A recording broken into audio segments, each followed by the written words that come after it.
മെയിനായിട്ട് ആൾക്കാർ മേടിക്കുന്നത് അല്ലേ? എത്ര മണി വരെ ഉണ്ട് കട? 4 മണി വരെ ഉണ്ട് അല്ലേ? ഓക്കെ. എത്ര മണിക്ക് തുറക്കും? 3 മണി തൊട്ട് കുറച്ച് 4 മണി വരെ അല്ലേ?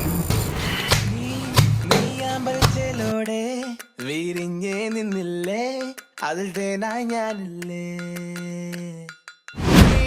മണിമഞ്ഞായി പെയ്തില്ലേ നീൽപീലി കണ്ണോടെ. ഞങ്ങൾ അവിടുന്ന് ഓർഡർ ചെയ്തത് അവിടുത്തെ മെയിൻ ആയിട്ടുള്ള പൊരിച്ചപത്തിരിയും കണ്ണച്ചപത്തിരിയും പിന്നെ നല്ല ബീഫ് ലിവറും പിന്നെ നമ്മളെ ബീഫ് റോസ്റ്റും പിന്നെ കല്ലുമ്മക്കായ ഫ്രൈ ആണ്. എനിക്ക് സത്യം പറയാലോ, കല്ലുമ്മക്കായും നമ്മുടെ അതുപോലെ തന്നെ പൊരിച്ചപത്തിരിയുള്ള ആ കോംബോ ഒരു രക്ഷയില്ല, അത്രക്ക് പെർഫെക്റ്റ് ടേസ്റ്റ് ആണ്. പിന്നെ പഴംപൊരിയും ബീഫും തമ്മിൽ നോക്കുകയാണെങ്കിൽ കുഴപ്പമില്ല, രസമാണ്. ബട്ട് പഴംപൊരിക്ക് കുറച്ചൊരു ഉറപ്പുള്ള പോലെ തോന്നിയൊന്നൊരു ഡൗട്ട്. എന്നാലും സെറ്റപ്പ് അടിപൊളി ഒരു കോംബോ ആയിരുന്നു കേട്ടോ രണ്ടും പറയുകയാണെങ്കിൽ.